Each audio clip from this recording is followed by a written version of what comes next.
Hello అండి, welcome to మా channel recipes. ఈరోజు సండే కాబట్టి సండే స్పెషల్గా నేను ఎగ్ బిర్యానీ చేస్తున్నానండి. దానికోసం ఒక 5 ఎగ్స్ ఉడికించి పెట్టుకున్నాను. అలాగే ఒక 2 ఉల్లిపాయలు సన్నగా తరిగి సన్నగా కట్ చేసుకొని పెట్టుకున్నాను. ఒక పచ్చిమిర్చి పొడవుగా కట్ చేసి పెట్టుకున్నాను. 2 టమాటాలు చిన్నవి కట్ చేసి పెట్టుకున్నాను. రైస్ బిర్యానీ కోసం ముందుగా 1 గ్లాస్ బిర్యానీ నానబెట్టుకున్నానండి. ఇలా శుభ్రంగా క్లీన్ చేసి 1 గంట సేపు నానబెట్టుకుందాం. ఎంతసేపు నానితే బిర్యానీ అంత బాగా వచ్చిందండి. తర్వాత మనం బిర్యానీ దేంట్లో అయితే చేసుకుంటామో ఆ డేషా పెట్టుకొని 2 స్పూన్ల ఆయిల్ వేసుకోండి. స్పూన్ అంటే ఇదండి, దీంతో 2 వేస్తే సరిపోతుంది. ఆయిల్ వేడయ్యాక సన్నగా కట్ చేసుకున్న ఉల్లిగడ్డలు వేసుకుందాం. ఇవి కొంచెం బ్రౌన్ కలర్ వచ్చిన దాకా వేయించుకుందాం.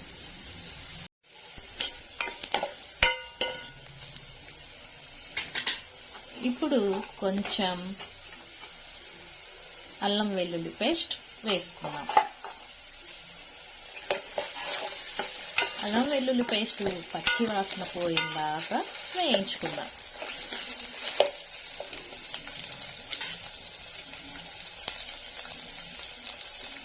కొంచెం కొత్తిమీర, కొంచెం పుదీనా, కొంచెం కరివేపాకు కూడా వేసుకొని బాగా కలుపుకుందాం. ముందుగా కట్ చేసుకున్న టమాటాలు, పచ్చిమిర్చి కూడా వేసుకుందాం. 1 స్పూన్ సాల్ట్, 1/2 స్పూన్ పసుపు వేసుకొని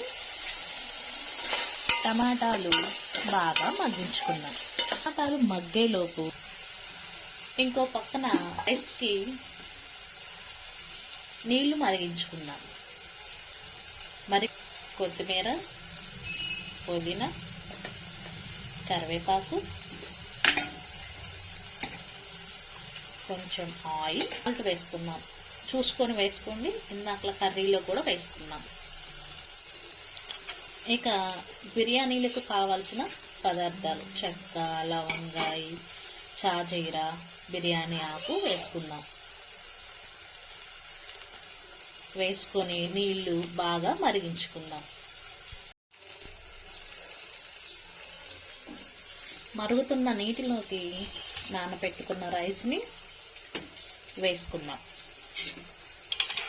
రైస్ బాగా 70% ఉడికించుకుందాం. ఇప్పుడు ఒక బౌల్లో 4 స్పూన్ల పెరుగు తీసుకొని 1 స్పూన్ ధనియాల పౌడర్, 1 స్పూన్ కారం,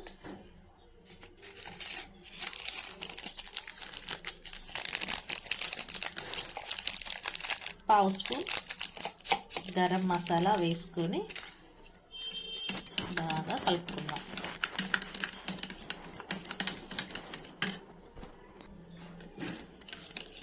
ఇలా కలుపుకున్న పేస్ట్ని మగ్గించుకున్న టమాటాలలో వేసుకుందాం.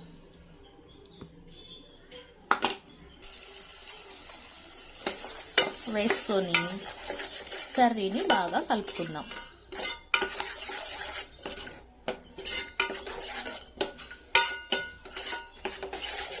పెరుగు వేసుకున్నాం కాబట్టి ఉండలు కట్టిద్ది, అందుకే కలుపుతూనే ఉండి ఉడికించుకోండి. ఇలా ఒక 5 నిమిషాలు ఉడికించుకోండి. 5 నిమిషాల తర్వాత ఉడికించుకున్న గుడ్లు కూడా ఘాట్లు పెట్టుకొని వేసుకున్నాం. ఘాట్లు పెట్టడం వల్ల ఏంటంటే మనం చేసుకున్న కర్రీ ఫ్లేవర్ అంతా గుడ్డు లోపల దాకా వెళ్ళి గుడ్డు బాగా టేస్టీగా అనిపించింది. ఇప్పుడు ఒక 2 నిమిషాలు ఉడికించుకుందాం. ఆ లోపల రైస్ కూడా రెడీ అయిపోయింది. ఇలా ఉడికితే సరిపోతుందండి. ఇప్పుడు ఈ నీళ్ళన్నీ వంపేసుకుందాం. కర్రీ రెడీ అయిపోయింది. ఇప్పుడు స్టవ్ ఆఫ్ చేసుకొని ఎగ్స్ అన్నీ ఒక ప్లేట్లోకి తీసుకుందాం.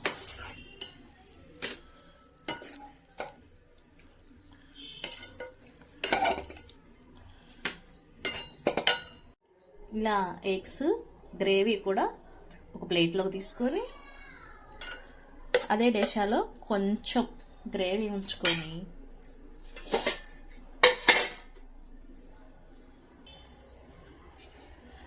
మనం ఉడికించుకున్న రైస్ని వేసుకుందాం.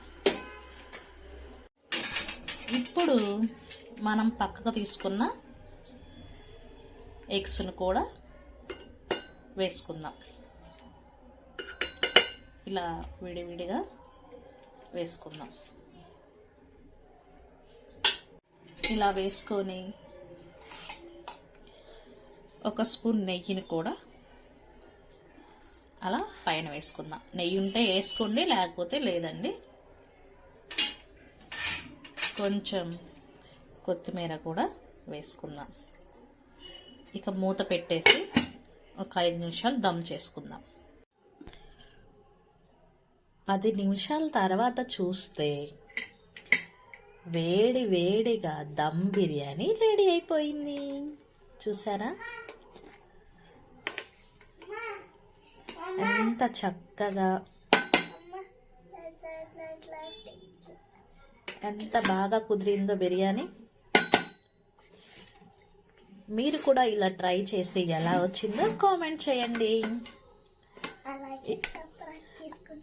అలాగే మన ఛానల్ని ఫస్ట్ టైం చూస్తున్న వాళ్ళు సబ్స్క్రైబ్ చేసుకోండి. వీడియోని లైక్ చేయండి, షేర్ చేయండి.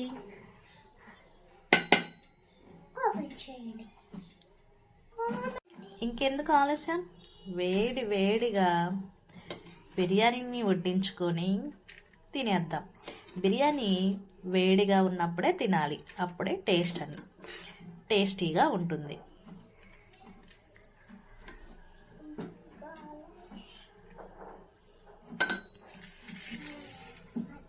ఒక లెమన్ పెట్టుకొని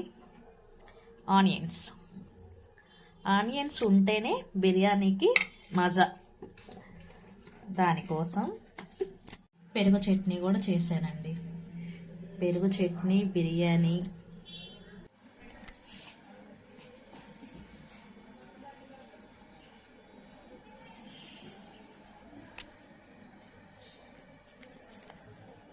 బాగుంది.